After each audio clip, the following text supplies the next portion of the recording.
EPFO ने किए 4 बदलाव, क्लेम प्रोसेस को बनाया आसान। New EPFO account rules. EPFO कर्मचारी भविष्य निधि संगठन ईपीएफओ ने सदस्यों के लिए जीवन आसान बनाने के लिए अपने कुछ नियमों में ढील दी है। ईपीएफओ ने ऑटोक्लेम सर्विस शुरू की है, जिससे अब आपके अकाउंट में केवल 3 से 4 दिनों में पैसा आ जाएगा। पढ़ें पूरी खबर। कर्मचारी भविष्य निधि संगठन ने अपने कर्मचारियों को खुशखबरी दी है। ईपीएफओ ने आवास, शादी और एजुकेशन के लिए ऑटोक्लेम सेटलमेंट की सर्विस शुरू की है। अब एडवांस के लिए लंबा इंतजार नहीं करना पड़ेगा। क्लेम करने के 3 से 4 दिनों में पैसा अकाउंट में जमा हो जाएगा। बता दें कि ऑटोक्लेम सेटलमेंट की लिमिट बढ़ा दी गई है। इसे 50,000 से 1 लाख रुपए कर दिया गया है। इन बदलावों में ऑटो सेटलमेंट, मल्टीलोकेशन क्लेम सेटलमेंट और तेज डेथ दावों की विस्तारित सुविधा शामिल है। 1. Auto settlement service. सदस्य या उनके परिवार के सदस्यों की चिकित्सा स्थितियों के इलाज के लिए 1 लाख रुपए तक के सभी दावों को अब नियम 68 जूल के तहत बिना किसी मानवीय हस्तक्षेप के ऑटो प्रोसेस किया जाएगा। नियम 68 के तहत अब खुद, बेटी, बेटे, भाई या बहन की शादी या बच्चों की उच्च शिक्षा के लिए ईपीएफ फंड से निकालने की अनुमति है। 2. तेजी से होगा ईपीएफ क्लेम निपटान। ईपीएफओ ने कहा कि देश भर में दावा निपटान से जुड़े बोझ को समान रूप से वितरित करके देरी को कम करने के लिए मल्टीलोकेशन सेटलमेंट क्लेम के लिए एक लिंक ऑफिस की स्थापना की जा रही है। 3. ईपीएफ डेथ क्लेम के लिए नया नियम। डेथ के सभी मामलों में आधार को जोड़े बिना भौतिक दावों को संसाधित करने की अनुमति अस्थायी उपाय के रूप में दी जा सकती है, लेकिन केवल ओआईसी की उचित स्वीकृति के साथ।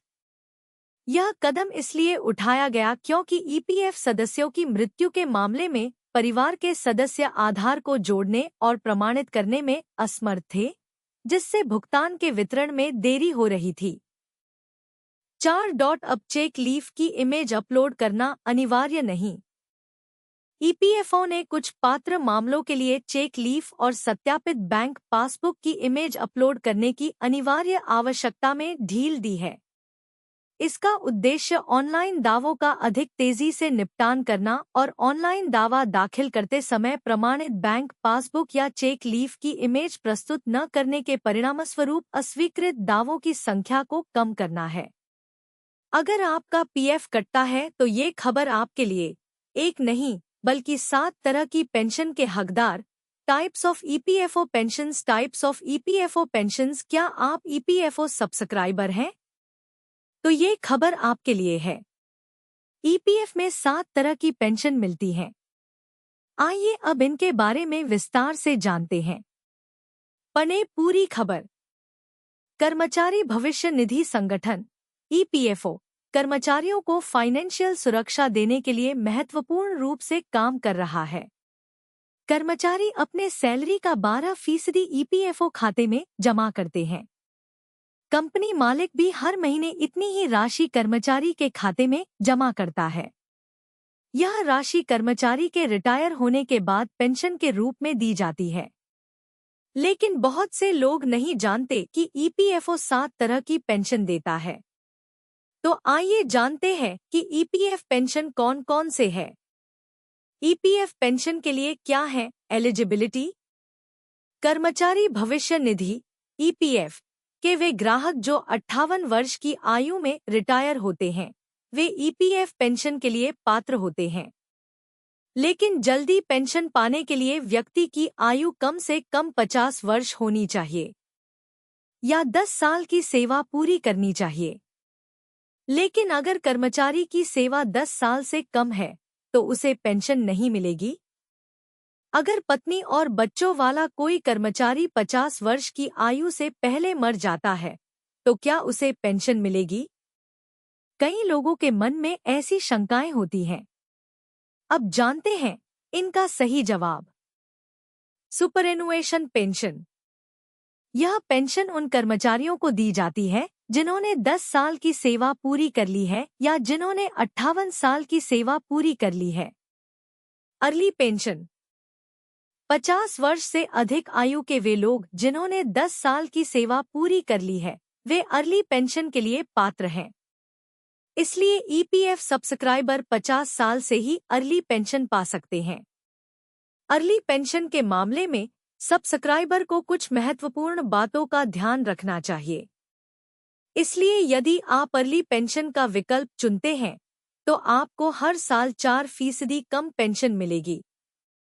उदाहरण के लिए, मान लीजिए कि कोई व्यक्ति 58 वर्ष का हो जाता है और उसे 10,000 रुपये की पेंशन मिलती है, तो 57 वर्षीय व्यक्ति को केवल 9,600 रुपये की पेंशन मिलेगी, यानी 4% कम पेंशन मिलेगी। 56 वर्षीय व्यक्ति को केवल 9,216 रुपये की पेंशन मिलती है, यानी उसकी पेंशन में 4% की कमी आएगी। इस प्रकार विभिन्न आयु समूहों को दी जाने वाली पेंशन अलग अलग होती है। विकलांग पेंशन ईपीएफ सब्सक्राइबर जो अपनी सेवा अवधि के दौरान अस्थायी या स्थायी रूप से विकलांग हो जाते हैं, वे पेंशन के लिए पात्र हैं। इस पेंशन को पाने के लिए 50 वर्ष या 58 वर्ष की न्यूनतम आयु की बाध्यता नहीं है। 10 वर्ष की सेवा होना भी आवश्यक नहीं है। एक ग्राहक मात्र 1 महीने का ईपीएफ कंट्रीब्यूशन देकर इस विकलांग पेंशन को प्राप्त कर सकता है। विधवा पेंशन या बच्चों की पेंशन ईपीएफ ग्राहक की मृत्यु होने पर उसकी पत्नी और 25 वर्ष से कम आयु के 2 बच्चे इस पेंशन के लिए पात्र हैं। अगर मृतक का पहला बच्चा 25 वर्ष से अधिक हो गया है और उसका तीसरा बच्चा है, तो उसे भी पेंशन मिल सकती है। इस पेंशन को पाने के लिए कोई न्यूनतम आयु सीमा या न्यूनतम सेवा अवधि नहीं है। अगर ग्राहक 1 महीने का ईपीएफ कंट्रीब्यूशन भी देता है, तो भी उसकी पत्नी और बच्चे इस पेंशन के लिए पात्र होंगे।